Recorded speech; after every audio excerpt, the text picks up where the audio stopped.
नमस्कार,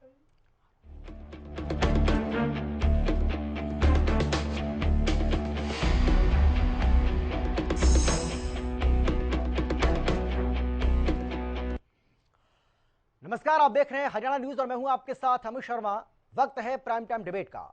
सोनाली फोगाट की मौत के बाद सीबीआई जांच की मांग लगातार उठने लगी है। सोनाली के परिजनों की माने तो उन्हें इस बात पर भरोसा नहीं है कि सोनाली की मौत हार्ट अटैक की वजह से हुई है, क्योंकि सोनाली बेहद फिट थी और न ही कोई मेडिकल समस्या थी। ऐसे में सोनाली की मौत की गुत्थी सुलझाने के लिए सीबीआई जांच होनी चाहिए।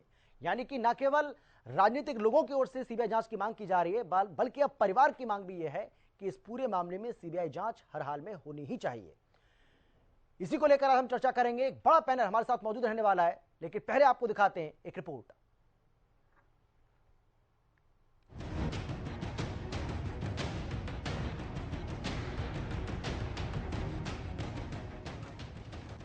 बीजेपी नेत्री और big boss fame Sonali Phogat आज हमारे बीच नहीं है। मंगलवार को गोवा में उनका निधन हो गया। शुरुआती जांच में मौत की वजह हार्ट अटैक बताई जा रही है, लेकिन सोनाली फोगाट की मौत पर सवाल उठने लगे हैं, जिसकी वजह से सीबीआई जांच की भी मांग उठने लगी है। वहीं सोनाली की बहन रमन ने कहा कि मेरी बहन को दिल का दौरा नहीं पड़ सकता, वो बहुत फिट थी। हम सीबीआई से उचित जांच की मांग करते हैं। मेरा परिवार ये मानने को तैयार नहीं है कि उनकी मौत हार्ट अटैक से हुई है। उन्हें ऐसी कोई मेडिकल समस्या नहीं थी। सोनाली के निधन के बाद उनके परिजन गोवा पहुंच गए हैं, जिसके बाद गोवा पुलिस ने अप्राकृतिक मौत का मामला दर्ज किया है। वहीं इससे पहले सोनाली की बहन रुपेश ने बताया था कि सोनाली की मौत से एक शाम पहले उसका फोन आया था। उसने कहा कि वो व्हाट्सएप पर बात करना चाहती है और कहा कि कुछ गड़बड़ चल रही है। बाद में उसने कॉल काट दिया और फिर नहीं उठाया। दरअसल सोनाली की बहन रुपेश ने पहले भी कहा था कि सोनाली ने मां से फोन पर बात की थी। उसने मां को बताया था कि उसे खाने के बाद अच्छा नहीं लग रहा। बहन रुपेश ने बताया कि मां से बातचीत के दौरान सोनाली ने अपने ऊपर कुछ किए जाने का शक जताया था। रुपेश ने कहा कि सोनाली से बात करने के बाद हम लोगों को थोड़ी चिंता हुई, लेकिन लगा कि थकावट के कारण अच्छा नहीं लग रहा होगा, क्योंकि वो गोवा में थी और घूमने फिरने के कारण थोड़ा थक गई होगी। वो ऐसे कह रही थी मैं ठीक ठाक हूँ, मैं शूटिंग के लिए जा रही हूँ जी। हाँ, मैंने कहा तू फार्म पे कब आएगी? कहती 27 तारीख को आएंगे जी। मैं कह रही थी बिल्कुल ठीक ठाक हूँ। फिर मम्मा ने सुबह बात की कल, तो मम्मी को ऐसे कहने लगी मम्मी मेरे ना कुछ गड़बड़ हो रही है शरीर में, जैसे मेरे को पता नहीं कोई खाना खाते ही ऐसे हो जाता है, क्या प्रॉब्लम है, जैसे कुछ कर रहा हो कोई मेरे ऊपर। अच्छा हाँ, फिर शाम को बात हुई जैसे, तो शाम को भी ऐसे ही कहने लगी मम्मी मेरे को कुछ गड़बड़ लग रहा है, कहे मेरे ऊपर कुछ साजिश हो रही है। फिर बाद में सुबह फोन ही आया। अभी हालांकि पुलिस का कहना है कि इस मामले में कोई भी गड़बड़ी नजर नहीं आ रही। बहरहाल सोनाली फोगाट के परिजनों की तरफ से सीबीआई जांच की मांग उठाई जा रही है। ऐसे में सवाल उठता है कि क्या सोनाली फोगाट की मौत की जांच होगी। Bureau report, Haryana news.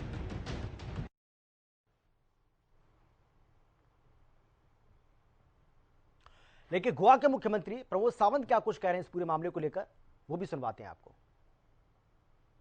Goa police उसके हरियाणा की जो केस हुई है उसके बारे में सीरियसली देख रहे हैं। डीजीपी खुद मॉनिटर कर रहे हैं। प्रिलिमिनरी उसको लगा है कि this is an cardiac arrest, but फिर भी उसका जो इन्वेस्टिगेशन पोस्टमार्टम का रिपोर्ट्स उसके पास आ जाएगा। प्रिलिमिनरी डॉक्टर्स और डीजीपी के कहने के अनुसार वो कार्डियक अरेस्ट जैसे लग रहा है। Investigation will go. तो सुना आपने किस तरीके से गोवा के जो मुख्यमंत्री हैं प्रमोद सावंत, उन्होंने साफ तौर पर कहा है कि इस पूरे मामले की जो इन्वेस्टिगेशन है वो चल रही है। हमारे जो डीजीपी हैं, गोवा पुलिस के जो डीजीपी हैं, वो इस पूरे मामले की निगरानी कर रहे हैं। उन्हीं की निगरानी में ये पूरे मामले की जांच जो है वो चल रही है और इसीलिए जांच पर भरोसा करना चाहिए। इसके साथ ही उन्होंने ये भी कहा है कि अभी पोस्टमार्टम रिपोर्ट का इंतजार किया जा रहा है। जब पोस्टमार्टम रिपोर्ट सामने आएगी उसके बाद ही स्थिति पूरी तरह से साफ हो पाएगी। हालांकि शुरुआती जो जांच अब तक हुई है उसमें यही कहा जा रहा है कि हार्ट अटैक की वजह से सोनाली फोगाट की जान गई है।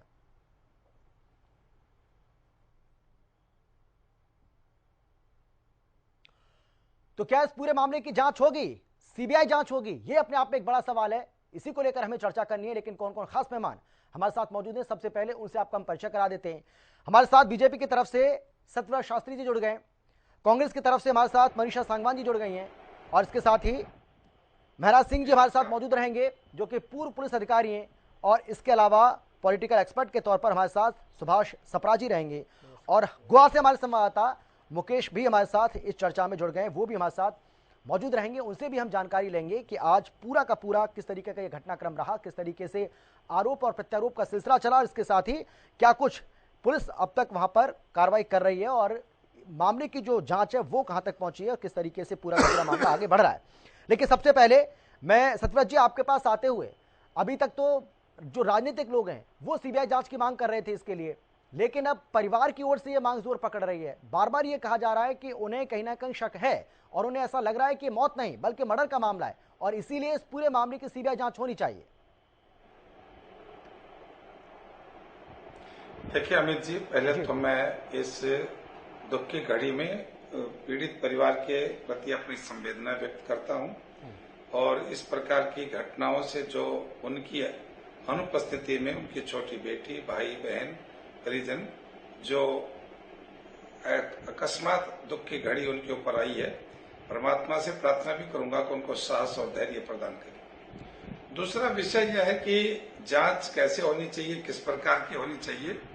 मैं ये मान के चलता हूं कि किसी भी परिजन के यहाँ किसी की मौत हुई है तो उसकी संतुष्टि के लिए निश्चित रूप से परिजनों की मांग के अनुसार वो जैसे संतुष्ट हो सके उसके अनुसार उसकी मांग को पूर्ति करनी चाहिए। दूसरा, पॉलिटिकल लोगों का कहने के अनुसार कि जांच हो, क्योंकि कोई घटना किसी समय घटती है और हजारों घटनाएं उसके साथ जुड़ती हैं, तो पॉलिटिकल लोगों को तो अपनी फसल काटने से मतलब है कि आदमपुर का उपचुनाव था, वहां टिकट की दारोमदार थी, क्या था, वो अलग चीजें हो सकती हैं। और ऐसे समय में इस प्रकार की घटनाएं घट जाती है तो अनायास आयास इस प्रकार के शंकाएं जाहिर करना एक स्वाभाविक सी बात है।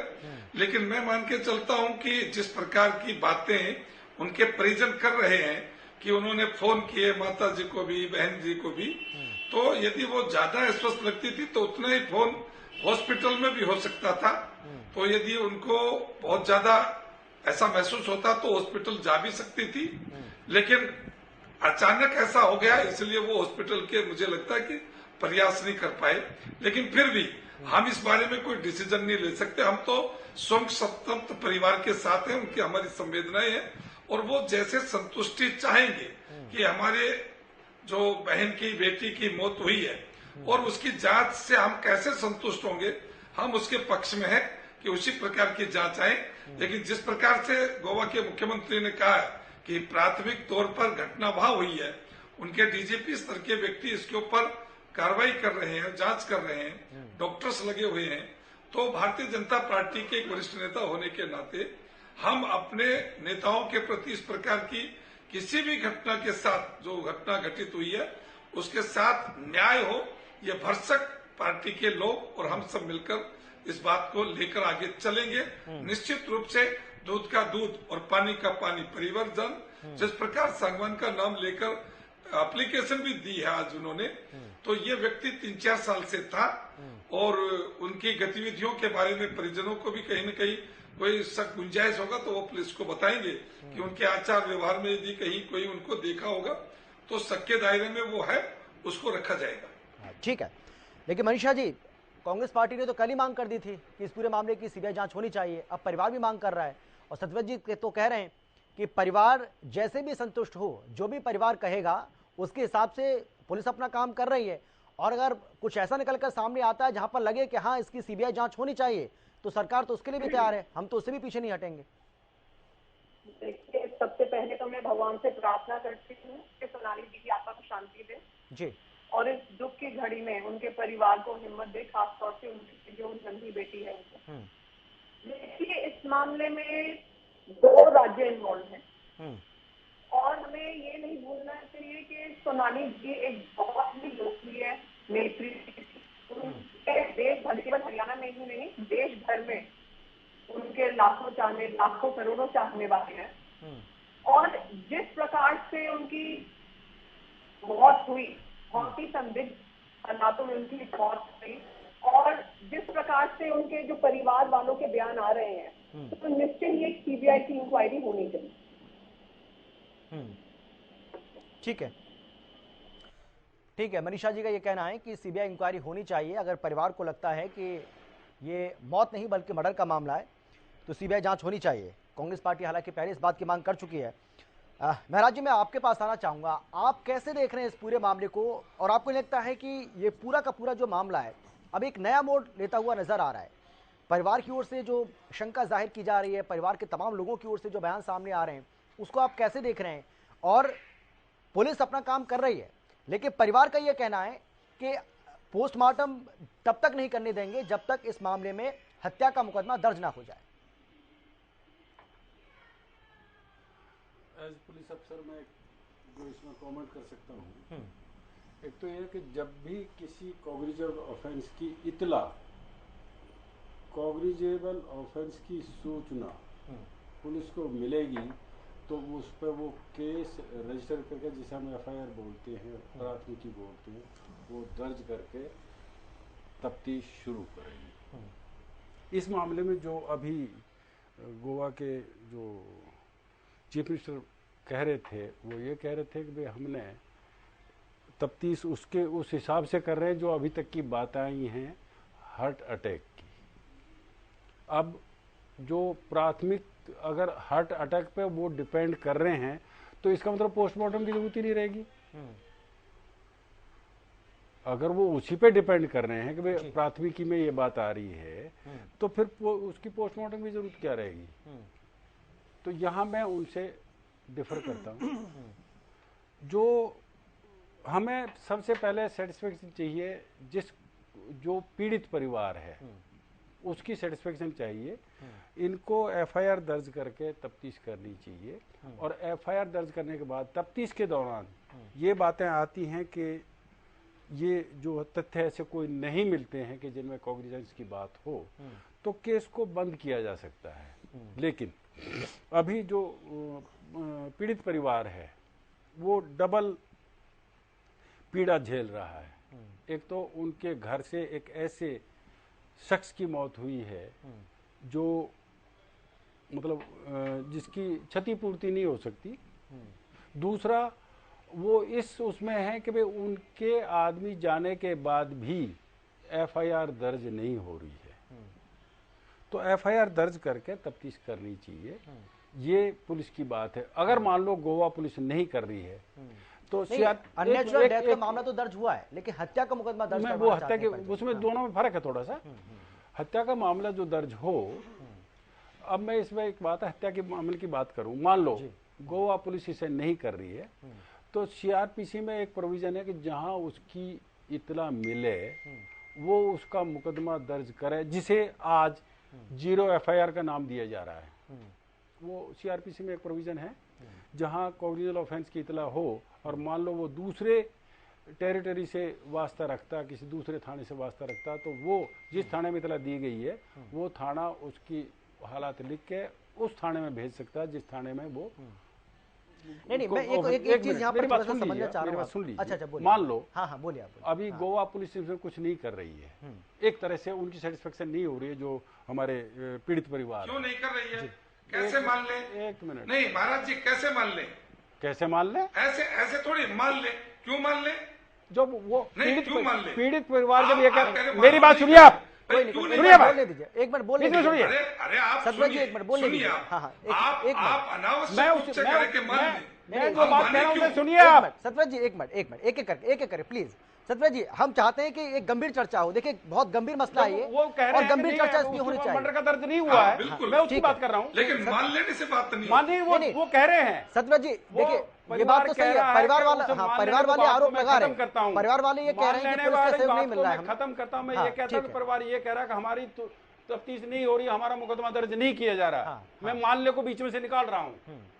जब परिवार ये कह रहा है कि हमारा मुकदमा दर्ज नहीं हो रहा है तो पुलिस को चाहिए मुकदमा दर्ज करे। अगर गोवा पुलिस नहीं कर रही है तो हरियाणा पुलिस उसकी यहाँ पे दर्ज करके जिसे जीरो एफआईआर कहा जा रहा है वो वहां गोवा भेज दिया जाए।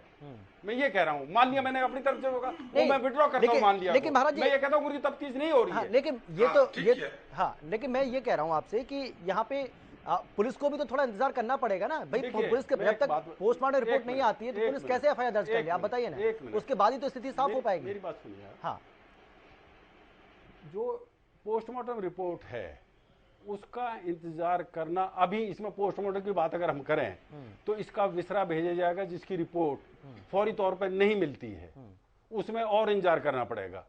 अब जो पीड़ित परिवार है वो जो हमारे यहाँ पे एक वो है कि 13 दिन बैठते हैं, वो 13 दिन बैठेंगे या वो गोवा के चक्कर काटेंगे।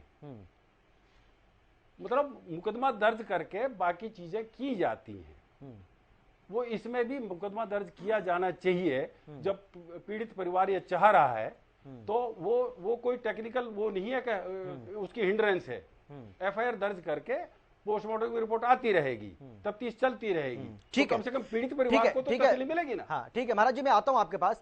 मुकेश इस बात को ठीक से स्पष्ट कर पाएंगे, वो आप हमें ठीक से बता पाएंगे कि आखिर वहां चल क्या रहा है। मुकेश, हम आपसे जानना चाहेंगे, जो कुछ भी चल रहा है कि परिवार संतुष्ट नहीं है, पुलिस ये कह रही है कि भाई पहले पोस्टमार्टम रिपोर्ट हमारे पास आ जाए, उस रिपोर्ट के आधार पर ही हम फिर देखेंगे कि हत्या का मामला इसमें दर्ज करना भी है या नहीं करना है।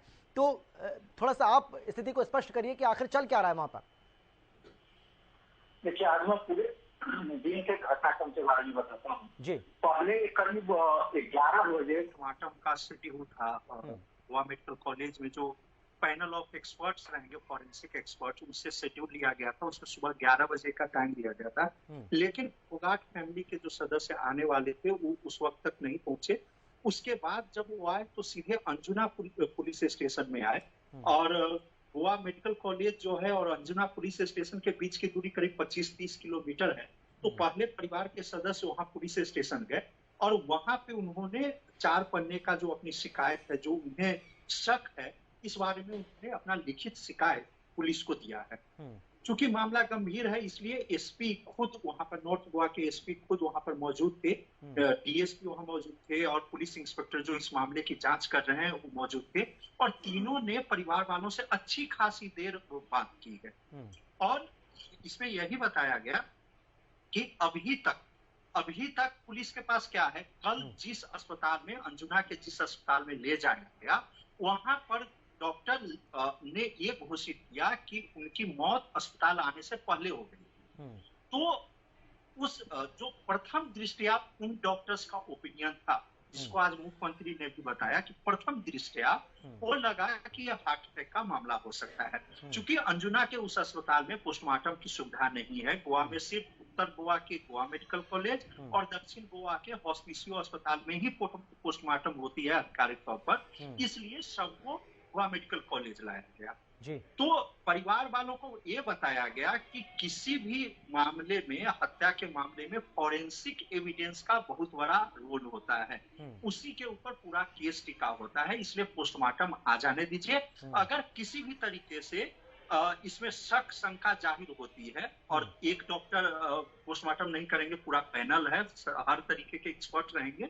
और बिल्कुल एक पहलू ये भी है कि जहाँ पे मान लीजिए कि पॉइजन या दूसरे स्ट्रैंगुलेशन तो नहीं, पॉइजन या उससे संबंधित अगर कुछ मामला होता है तो फिर से first opinion panel of experts दे देंगे, लेकिन विसरा प्रिजर्व कर लिया जाता है क्योंकि उसका जांच खास तौर पे बड़े मामलों में हमने देखा है कि सीएफएसएल हैदराबाद के लिए भेजा जाता है।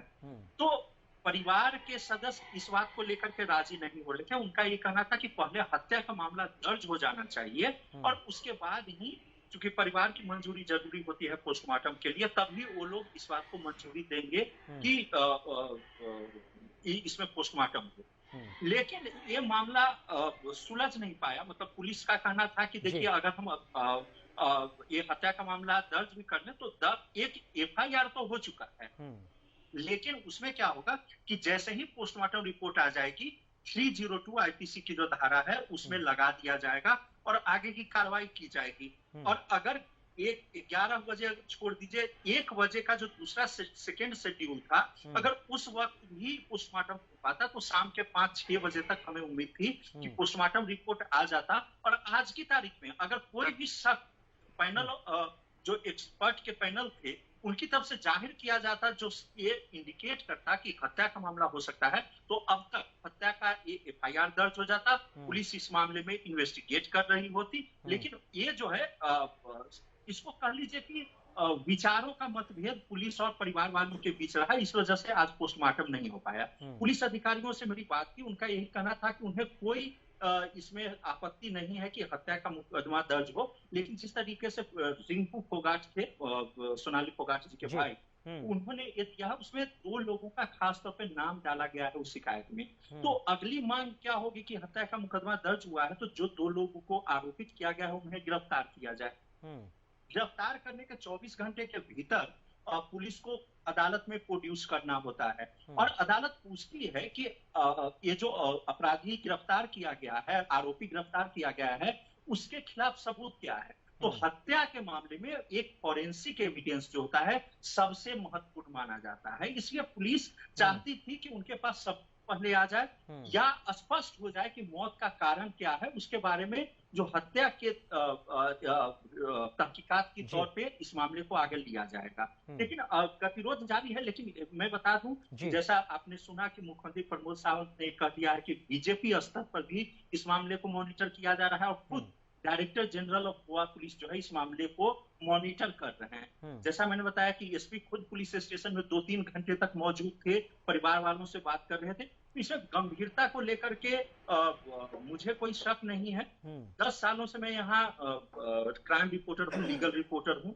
मैंने देखा है कि कई ऐसे मामले आए हैं जिसमें किसी भी दबाव की वजह से पुलिस ने हत्या का तो मामला दर्ज कर लिया, लेकिन फॉरेंसिक एविडेंस नहीं मिले तो बाद में उस केस को क्लोज करना पड़ा। लेकिन निश्चित तौर पे एक पीड़ित परिवार है जिनकी संतुष्टि के लिए मैं भी मानता हूं कि अगर हत्या का सेक्शन 302 दर्ज हो जाता है तो कोई गलत बात नहीं है। निश्चित तौर पर जो भी कानूनी मामला चलता है वो सबूतों के आधार पर चलता है। इस मामले में अभी तक कई लोगों के बयान दर्ज हो चुके हैं। होटल जहां वो ठहरी हुई थी सोनाली फोगाट, वहां के कुछ स्टाफ का स्टेटमेंट रिकॉर्ड हुआ है। जो लोग सोनाली फोगाट जी के साथ में थे उनका स्टेटमेंट रिकॉर्ड हुआ है। तो उस स्टेटमेंट्स के आधार पर अभी कोई ऐसा सबूत पुलिस को नहीं लगा जिसपे किसी की गिरफ्तारी या किसी को डिटेन किया जा सके। तो पूरा मामला जो है एक ऐसे ठोस सबूत के कारण अटका हुआ है जो कि पोस्टमार्टम रिपोर्ट में आ सकता है। तो मैं उम्मीद करता हूं कि आज चूंकि पोस्टमार्टम नहीं हुआ, पुलिस वाले भी समझ गए हैं और गोवा सरकार भी समझ गई है कि इस गतिरोध को खत्म किया जाना बहुत जरूरी है इस केस के प्रोग्रेस में। तो मैं उम्मीद करता हूं कि आज देर रात तक या कल सुबह तक दोनों फोगाट परिवार और गोवा पुलिस के बीच कोई ना कोई सामंजस्य बैठ जाएगा जिससे कि कल पोस्टमार्टम हो पाए। बिल्कुल, यानी आप ये कह रहे हैं सीधे तौर पर कि पुलिस भी अभी कहीं ना कहीं वेट एंड वॉच की स्थिति में है, आप ये कह रहे हैं मुकेश? जी बिल्कुल, मैं वही कह रहा हूँ क्योंकि उनका यही कहना कि FIR एक दर्ज हो चुका है। FIR दूसरा, एक अपराध में एक ही FIR दर्ज होता है, वो दर्ज हो चुका है। हालांकि वो अननेचुरल डेथ का है, लेकिन उसी में सबूतों के आधार पर आगे के सेक्शंस जैसे हत्या का होगा तो 302, अगर मान लीजिए कि इसमें कंस्पायरेसी की बात, षड्यंत्र की बात आती है तो 120B, इस तरीके की धाराएं जो है जैसे जैसे इन्वेस्टिगेशन में बातें सामने आएगी, लोग सामने आएंगे, वैसे धाराएं जोड़ी जा पाएगी। ठीक है मुकेश, मैं लौटूंगा आपके पास, मैं आता हूँ सुभाष। हाँ मैं आ रहा हूँ सर, मैं आपके पास आ रहा हूँ, मैं आऊंगा, जरूर आऊंगा। जो कानूनी पहलू है उसको मुकेश जी से सवाल है मेरा। अच्छा करिए, जल्दी से करिए मुकेश जी। हाँ। इसमें FIR जो दर्ज हुई है वो किस सेक्शन के तहत हुई है? क्या क्या सेक्शन कौन कौन सी लगी हैं? अभी सिर्फ ये जो FIR है अननेचुरल डेथ का दर्ज किया गया। नहीं, उसे FIR नहीं कह सकते। ठीक, मैं इसीलिए सेक्शन पूछ रहा था। चलिए ठीक है, मैं जब मैं आपके पास आऊंगा तो आप, हाँ आप बोल लेना सर, इस पे आप बोलिएगा, कोई दिक्कत नहीं है। हाँ सुभाष जी, मैं आपसे भी जानना चाहूंगा, आप कैसे देख रहे हैं इस पूरे मामले को पॉलिटिकल एक्सपर्ट के तौर पर? जिस तरीके से मामला लगातार तूल पकड़ता जा रहा है और अब सभी के जहन में एक ही सवाल उठ रहा है कि ये मौत है या फिर मर्डर? सबसे पहले सोनाली फोगाट जी को श्रद्धांजलि।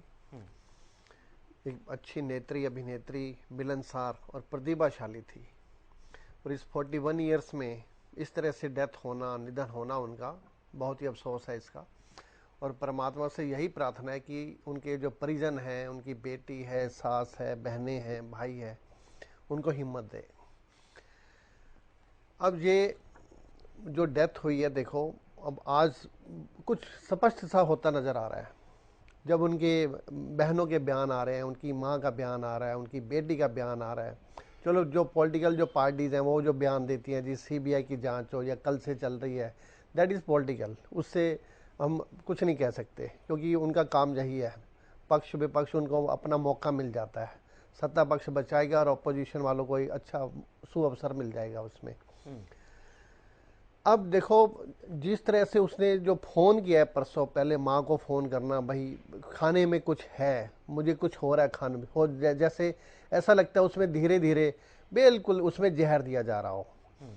उसकी बहन रुपेश का बयान है, उसका मुझे रात को फ़ोन आया है और मुझे उसने 3-4 बार फ़ोन किया है और वो वीडियो कॉल से बात करना चाह रही थी और फिर ऊपर से कोई आया है, कहती है मुझे आवाज़ आई है किसी ऊपर से आने की और उसने फिर फ़ोन रख दिया है। अब ये ऊपर से कोई आना और उसके बाद फिर सुबह उसकी डेथ का समाचार मिल जाना, इसमें बिल्कुल डाउट तो है, इसमें कोई संदेह नहीं है। अब मैं कल भी आपके चैनल पे बैठा हूँ, कल मैंने आपको बताया था और बिल्कुल आप देख सकते हैं भाई सीबीआई की जांच परिजन करेंगे क्योंकि ये मामला देखो अब उसका जो पीए है, सारा मामला सभी जो भाई हैं या बहनें हैं, क्योंकि वो कई सालों से उनके साथ जुड़ा हुआ था, उसका जो पीए है मिस्टर सांगवान, सुधीर सांगवान, और एक उसका एक और साथी सुविंदर सांगवान, ये दोनों को उन्होंने आरोपी ठहरा रहे हैं ये। अब देखो साथ ही साथ देखो उधर से डेथ होती है और इधर से उनका जो फार्म हाउस से जो लैपटॉप है या जो जितने भी जो पेपर्स हैं वहाँ पे जो संपत्तियों के जो उनके जो है वो सारे उसमें डाटा सेव था, वो मतलब जो है ना गायब हो जाते हैं। साथ ही साथ व्हाट डज इट शो है, मामला इसमें गड़बड़ जरूर मिलेगा। आप देखना अब जो है अब मामला जो है 2 पुलिस के पास है, चाहे दोनों में भाजपा की सरकार है, यहाँ भी और गोवा में भी।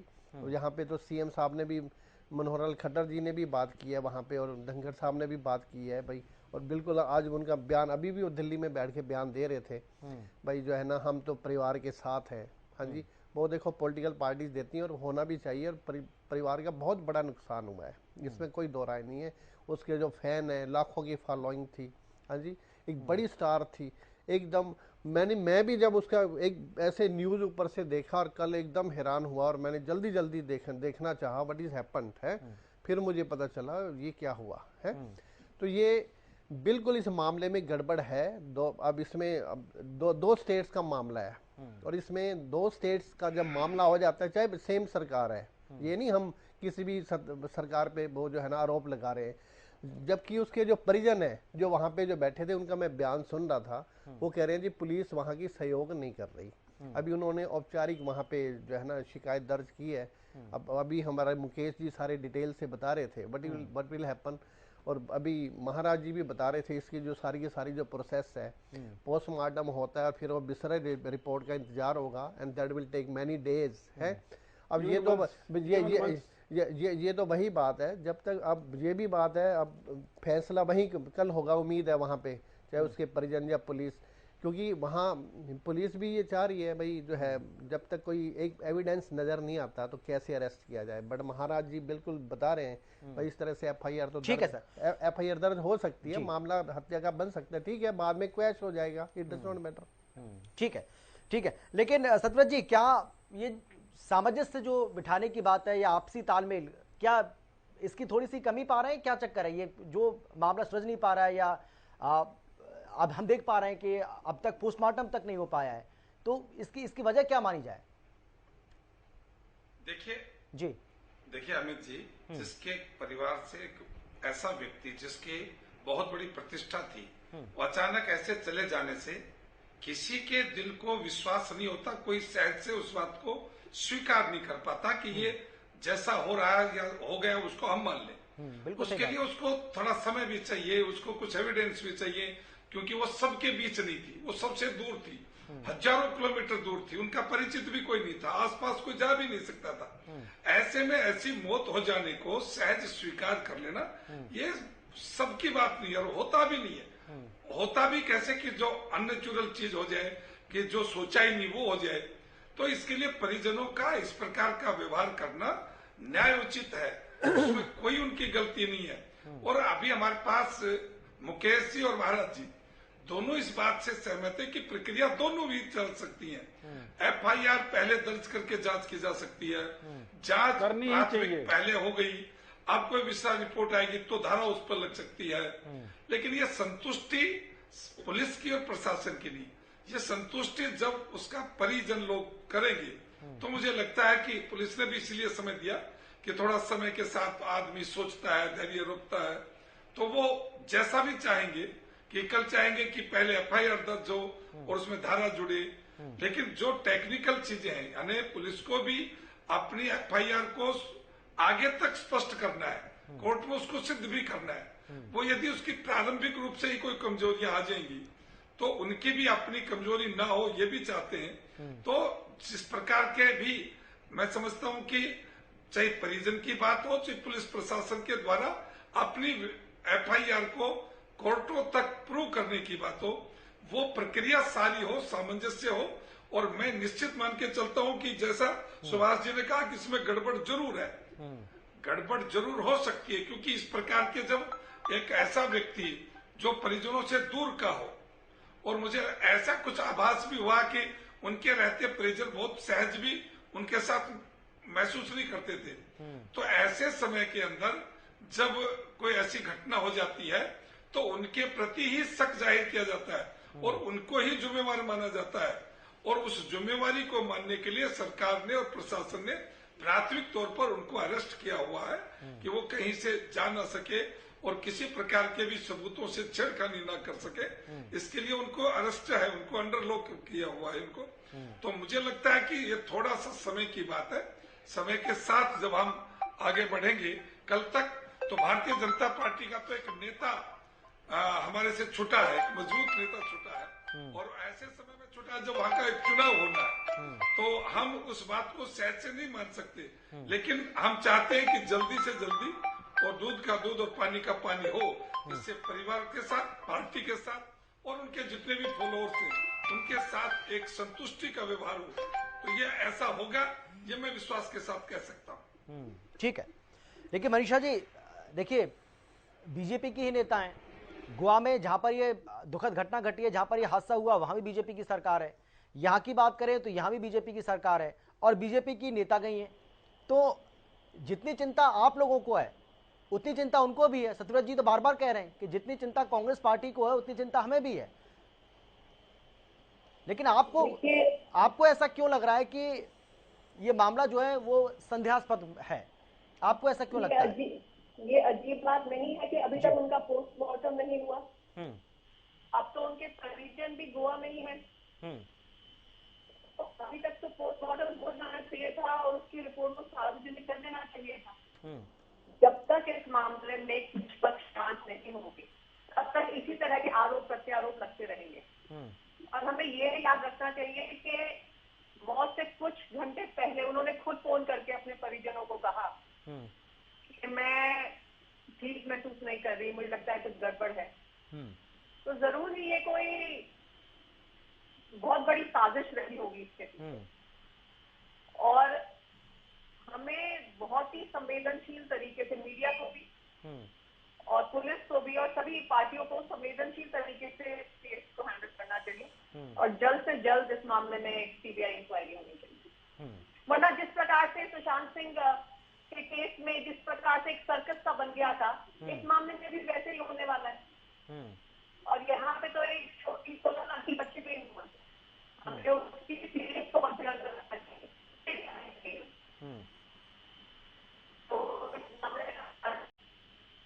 चलिए, आपकी आवाज़ ठीक से आ नहीं रही है, इसको सही ठीक करते हैं। हाँ, इसको दुरुस्त करते हैं। मैं फिर से लौटूंगा आपके पास। महाराज जी कुछ कहना चाह रहे थे आप, बोलिए, आप क्या कह रहे हैं? मैं तो यही कह रहा हूँ कि पुलिस को इस बात को कि केस किस तरह से कोर्ट में जाएगा उसको हम पहले पुख्ता करके चलें, वो उनका जो टेंडेंसी है वो ठीक नहीं है।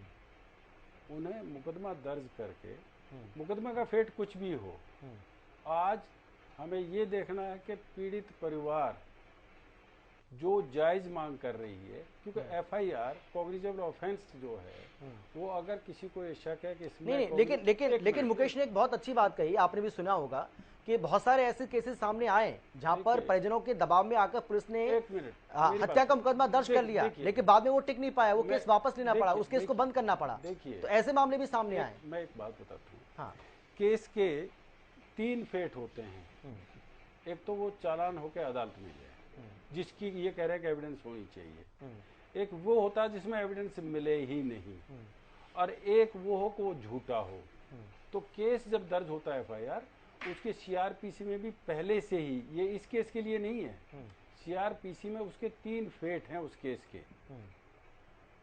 तो जब ये सीआरपीसी बनाई गई थी तो भी इन बात का पता था केस के क्या हालात हो सकते हैं जी। सुप्रीम कोर्ट ने जो ये कहा कि कॉग्निजेबल ऑफेंस की जब इतला आएगी, वो सिर्फ इस बात पे कहते हैं कि इतला जब आएगी तो उस पे केस रजिस्टर होना चाहिए। अब ये जो पुलिस नहीं दर्ज कर रही है कि हम जब तक हमारे पास सॉलिड प्रूफ नहीं होगा केस दर्ज नहीं करेंगे, उससे पुलिस की तो बदनामी हो ही रही है। जो पीड़ित परिवार है उस पर डबल मार पड़ रही है। एक उनका ठीक है, लेकिन मुकेश अगर हम एविडेंस की बात करें तो क्या जो बयान सामने आ रहे हैं या जो कुछ कहा जा रहा है कि भाई लैपटॉप गायब कर दिया, सीसीटीवी कैमरे की डीवीआर को गायब कर दिया, हार्ड डिस्क को गायब कर दिया, बहुत सारी बातें कही जा रही हैं, तो और इसके बाद जो बयान सामने आ रहे हैं, जो टेलीफोन पे बातचीत हुई है उसको भी जारी कर दिया गया है परिवार की ओर से, तो ये सारी चीजें जो देखने को मिल रही हैं, तो क्या पुलिस इसको एविडेंस नहीं मान रही है? क्या इसके आधार पर पुलिस अपनी कार्रवाई को आगे नहीं बढ़ा सकती है, या सिर्फ पोस्टमार्टम रिपोर्ट का इंतजार ही किया जाएगा? अमित, या तो मतलब स्पष्ट कोई एविडेंस हो, या फिर जैसे कि सीसीटीवी फुटेज जिससे कि दिखे कि नहीं हत्या की जा रही है, और अगर ऐसा नहीं हो, स्पष्ट नहीं दिखा है शरीर पर चोट जो कि घातक हो सकता है, जानलेवा हो सकता है, तो पुलिस को इंतजार करना पड़ता है इस कंक्लूजन पर पहुंचने में। फिर से मैं कहूंगा कि एफआईआर दर्ज करने में मुझे नहीं दिखता कि कोई आपत्ति होनी चाहिए। बाद में वही 3 तरीके से केस को क्लोज किया जाता है, या तो अपने मुकाम तक पहुंचे, या फिर अगर सबूत ना मिले या झूठा मुकदमा हो तो वो क्लोज किया जाता है। लेकिन दूसरी तरफ ये है कि इसमें भी कोई आपत्ति नहीं, जिस तरीके से आज का पूरा दिन बर्बाद गया, शाम तक एविडेंस मिल सकता था अगर कुछ गलत होता तो। सबसे बड़ा चीज है, हत्या के सभी मुकदमे जो मैंने देखे हैं उसमें फॉरेंसिक एविडेंस का एक बहुत बड़ा रोल होता है, जिससे कि साबित होता है कि हत्या किस तरीके से की गई। उसके बाद जैसा आपने बताया कि बयान, एविडेंस, लैपटॉप, ये सब जो है हत्या का कारण क्या हो सकता है, मोटिव ऑफ मर्डर जो है, इसको साबित करने में ये सारी बातें, वो तो नाम भी ले रहे हैं ना, 2 लोगों, मुकेश लेकिन 2 लोगों के नाम खुलकर ले रहे हैं, वो उनके जो निजी सचिव थे, जो उनके पीए, उनका नाम ले रहे हैं खुलकर, एक और जो नाम है उनका, 2 लोगों का तो खुलकर नाम ले रहे हैं, और भी कह रहे हैं कि उनके साथ और भी लोग शामिल हो सकते हैं। आरोप लगाया जा रहा है, जिसको आरोप के तौर पर हम देखें, आरोप लगाया जा रहा है, और लेकिन उसको कोर्ट में आपके सिर्फ बयान दे देने से, आरोप लगा देने से कोर्ट में हमें एक स्टेप आगे बढ़कर सोचना पड़ेगा कि पुलिस जी नहीं, महाराज जी का ये कहना है कि आप कोर्ट की जो बात कर रहे हैं वो थोड़ा जल्दबाजी है, कोर्ट मतलब उनका ये कहना है महाराज जी का। नहीं, हाँ। मैं थोड़ा सा मैं इसलिए कर रहा हूं कि मान लीजिए कि किसी एक आरोपी को गिरफ्तार कर लिया गया, तो उसे 24 घंटे के भीतर रिमांड में लेने के लिए अदालत के सामने प्रस्तुत करना पड़ता है, और कम से कम आपको प्राइमा फेसी एक एविडेंस दिखाना पड़ता है कि उसकी गिरफ्तारी क्यों की गई है, और तब पुलिस मांगती है कि आगे की तहकीकात के लिए हमें इसके रिमांड की जरूरत है। तो ये इसलिए मैं बोल रहा हूँ कि क्या गलत हो जाता अगर कुछ एविडेंस मिल जाए। हालांकि इसमें भी मैं बिल्कुल भी कह रहा हूं कि इसमें कोई संशय नहीं होना चाहिए कि परिवार वालों के संतुष्टि के लिए हत्या का मुकदमा दर्ज कर लिया जाता, उसमें भी कोई मतलब गलत नहीं होता। लेकिन इतना जरूर है कि ये मतभेद जो आज का पूरा दिन बर्बाद हुआ, ये होना नहीं चाहिए था। दोनों ही तरफ एक सहमति किसी न बात को लेकर के बन जानी चाहिए थी और हो जाना चाहिए था। अभी मैं मानता हूं, मैं कोशिश करूंगा एक बार फिर से, मैं सीनियर अधिकारी जो है पुलिस के, उनसे मैं चेक कर लूं कि क्या कोई सहमति बन पाई है या नहीं, ताकि कल जब भी मैं उम्मीद करता हूं जो क्रम होता है पोस्टमार्टम का, उसमें भी क्रम होता है, लोग और भी केसेस होते हैं वहां पोस्टमार्टम के, तो उसमें प्राथमिकता दी जाए। तो इस बारे में हमें देखना पड़ेगा कि दोनों परिवार और पुलिस एक सहमति बना लें। ठीक है मुकेश, मैं आता हूं आपके पास। मैं आप सभी के पास एक बार फिर से लौटूंगा। ब्रेक के लिए मुझे रुकना है और ब्रेक के बाद हम चर्चा को आगे बढ़ाते हैं। जल्द लौट रहे हैं।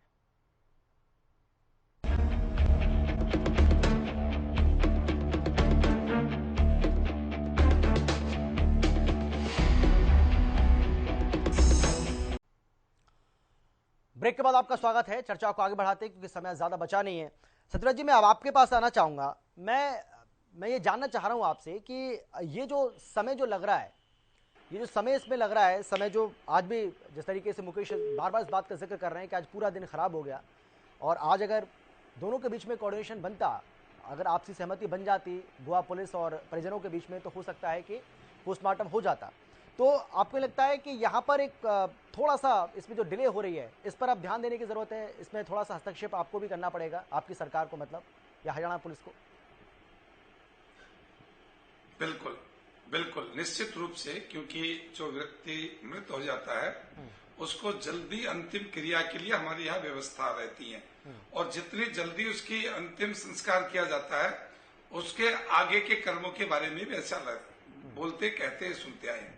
लेकिन इसके लिए भारतीय जनता पार्टी के नेता के साथ उसके किसी निजी सचिव ने, और ऐसे निजी सचिव ने जो बहुत कम समय के बीच उनके साथ आया और पॉलिटिकल सेक्टर में आने के बाद ही आया, और परिजन भी जिस पर विश्वास नहीं कर रहे, ऐसे लोगों को शंका के घेरे में रखना भारतीय जनता पार्टी की अपनी प्राथमिकता है। इसके लिए हमें कांग्रेस की सहानुभूति की आवश्यकता नहीं है, और हम उसके कोई मायने भी नहीं रखते इस बारे में कि कोई दूसरा कहेगा तो आएगा।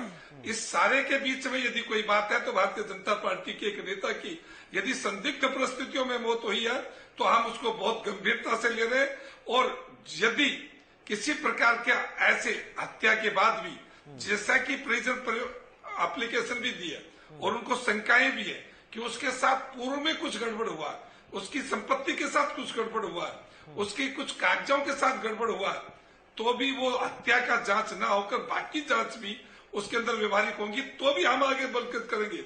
इसके लिए मैं किसी भी प्रकार की राजनीति से दूर रहते हुए एक भारतीय जनता पार्टी की उभरती सितारा और एक परिजन के लिए जो बहुत बड़ी एक हम कह सकते हैं ऐसा था उसके लिए, और उसका ऐसा अचानक जाना कोई सामान्य बात और सामान्य घटना हम नहीं मान रहे। लेकिन रात्रि तक माननीय मुख्यमंत्री जी और गोवा के मुख्यमंत्री के बीच कोई बात होगी, परिजनों के बीच बात होगी, और मुझे लगता है कि सुबह तक इस विषय में हमें कोई एक अच्छी खबर मिलेगी कि निश्चित रूप से इसके परिजन या परिजन जैसे कहते हैं, दोनों में से एक ही निर्णय होना, या तो पुलिस की बात परिजन मान ले या परिजनों की बात पुलिस मान ले। इसमें बहुत ज्यादा इशू नहीं है, और जल्दी परिजनों को मैं मानता हूं कि परिजनों को ही प्राथमिकता मिलनी चाहिए और उनको मिलेगी भी, और उनके आग्रह पर, क्योंकि रात को पोस्टमार्टम नहीं होता, देर रात तक बात आई होगी, तो सुबह निश्चित रूप से इस काम में परिजनों की प्राथमिकता की इच्छा को रखते हुए आगे कार्रवाई होगी। महाराज जी, मैं आपसे जानना चाहूंगा, एक पूर्व पुलिस अधिकारी होने के नाते आप हमें ठीक से बता पाएंगे, हरियाणा पुलिस का यहाँ पर आपको क्या क्या रोल अब नजर आता है ऐसी स्थिति में? जो स्थितियां हैं, जो परिस्थितियां हैं, वो हम सबके सामने हैं, तो ऐसे सर्कमस्टांसेस में आपको हरियाणा पुलिस का क्या रोल नजर आता है इसमें? क्या हरियाणा पुलिस इसमें अपनी कोई भूमिका निभा सकती है क्या? वो मैंने पहले भी कहा जी, हरियाणा पुलिस यहाँ से, जिसे हम जीरो रिपोर्ट का नाम दे रखा है, वो यहाँ से दर्ज करके वहाँ भेज सकती है। मेरा एक सवाल और है जी, ये जो उसका फार्म हाउस का जिक्र आ रहा है, वो क्या है फार्म हाउस? मैं आपसे पूछ रहा हूँ। हिसार में है इनका फार्म हाउस, सोनाली फोगाट का। हाँ, उसी में कहा जा रहा है कि वहाँ पे जो उनका सामान था, लैपटॉप, सारा वहीं से सारा साम्राज्य जैसे बोलते हैं। जो फार्म हाउस है वो गोवा का नहीं है, वो हरियाणा का है। हाँ जी, हाँ जी, हिसार में। एक चीज पुलिस के लिए एक और वो है, तो यहाँ पे इसमें हिसार फार्म हाउस में जो कुछ हुआ, यहाँ पे एक तरह से चोरी तो हुई है। लैपटॉप वहीं से लैपटॉप जो बता रहे हैं उसी की बात करेंगे, हमें तो नहीं पता। जो बता रहे हैं मीडिया में रिपोर्ट आ हाँ, जो रिपोर्ट आ रही है उसके परिजन भी कह रहे हैं, हाँ, जो भी है उसके हिसाब से यहाँ पे केस उन धाराओं के तहत दर्ज किया जा सकता है और उसे दर्ज करके यहाँ की तफ्तीश की जा सकती है। ठीक, हरियाणा पुलिस की अगर आप बात कर रहे हैं तो ठीक है सर, ठीक है, मैं आऊंगा आपके पास सर, अगर समय बचा तो मेरे पास। मनीषा जी, आवाज आ रही है क्या मेरी? आपको सुन पा रही है क्या? हाँ जी, हाँ जी सर। हाँ मनीषा जी, मैं आखिरी कमेंट आपका चाहूंगा इस पूरे मामले को लेकर। जिस तरीके से, हाँ, जिस तरीके से पूरा का पूरा मामला आगे बढ़ रहा है, कांग्रेस पार्टी जो मांग कर रही है वो तो हम सभी जानते हैं, लेकिन परिवार ये कह रहा है कि हमें न्याय मिलना चाहिए। तो जिस तरीके से पूरी की पूरी प्रक्रिया आगे बढ़ रही है, आपको लग रहा है कि न्याय मिलेगा, जल्द मिलेगा? देखिए, आज दूसरा दिन है और अभी तक उनका पोस्टमार्टम नहीं हुआ, जबकि उनका पूरा परिवार गोवा में है। अभी तक तो पोस्टमार्टम रिपोर्ट आ जानी चाहिए। तो और ऊपर से पुलिस एफआईआर भी नहीं दर्ज कर रही, तो कहीं ना कहीं मुझे लगता है कि पुलिस एक संवेदनशील तरीके से इस केस को हैंडल नहीं कर रही है। और जब तक एक निष्पक्ष जांच नहीं होगी, तब तक इसी प्रकार के आरोप प्रत्यारोप लगते रहेंगे। और जिस प्रकार से हमने देखा कि सुशांत सिंह राजपूत के केस में एक मीडिया सर्कस बन गया था, वैसे ही होने वाला है जब तक एक सीबीआई जांच नहीं होगी। और जब उनका खुद का परिवार ये डिमांड कर रहा है कि सीबीआई प्रोब होना चाहिए, तो जल्द से जल्द इस केस को सीबीआई को दे देना चाहिए। ठीक है, ठीक है। मुकेश, अब जल्दी से मैं आपसे जानना चाहूंगा, 10 से 15 सेकंड में आप अपनी बात पूरी कीजिएगा।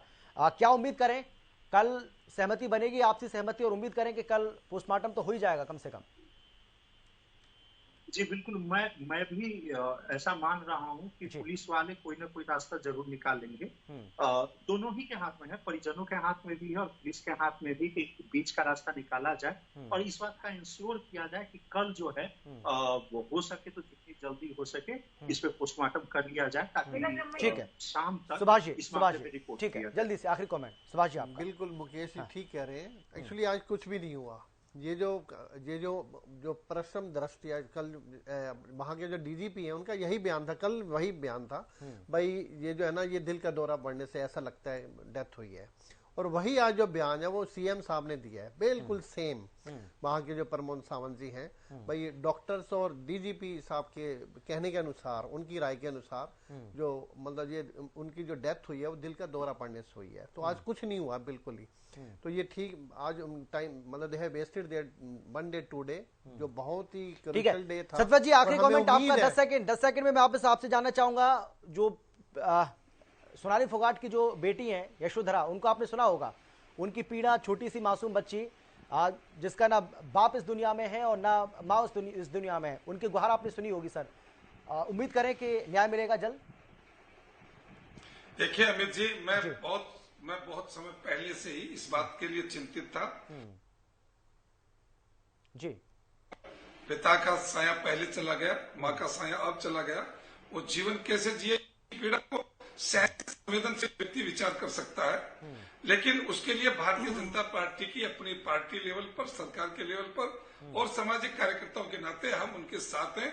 और किसी भी आपराधिक घटना के अंजाम देने वाला कोई व्यक्ति कितना भी चालाक हो, अभी तक ऐसा कोई संकेत और संदेह नहीं है कि उसके पीछे कोई पॉलिटिकल कारण है। यदि कारण है तो उनकी अपने निजी जो उसके सचिव और वो स्टाफ है वो है, और उसके साथ किसी का अभी तक कोई पॉलिटिकल संपर्क संबंध ऐसा है नहीं। हाँ, परिजनों को उनके ऊपर शक इसलिए लगता है कि उनके साथ रहते उनके साथ भी व्यवहार देखा होगा। तो मैं चाहता हूं कि परिजनों के आधार के ऊपर उन लोगों को जो अरेस्टिंग है उस अरेस्ट के आधार के ऊपर कार्रवाई करके और आगे बढ़ा जाए।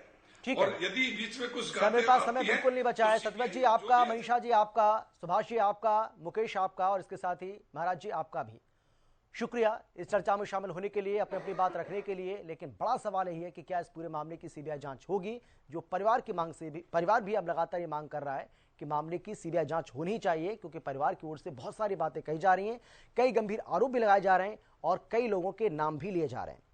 इंतजार करते हैं इस पूरे मामले को लेकर क्या कुछ कार्रवाई की जाती है और किस तरीके से ये मामला अब और आगे बढ़ता है, क्योंकि नया मोड़ तो ये पहले से ही ले चुका है। फिलहाल इतना ही, छोटे से ब्रेक के बाद फौरन लौटेंगे। आप देखते रहिए हरियाणा न्यूज।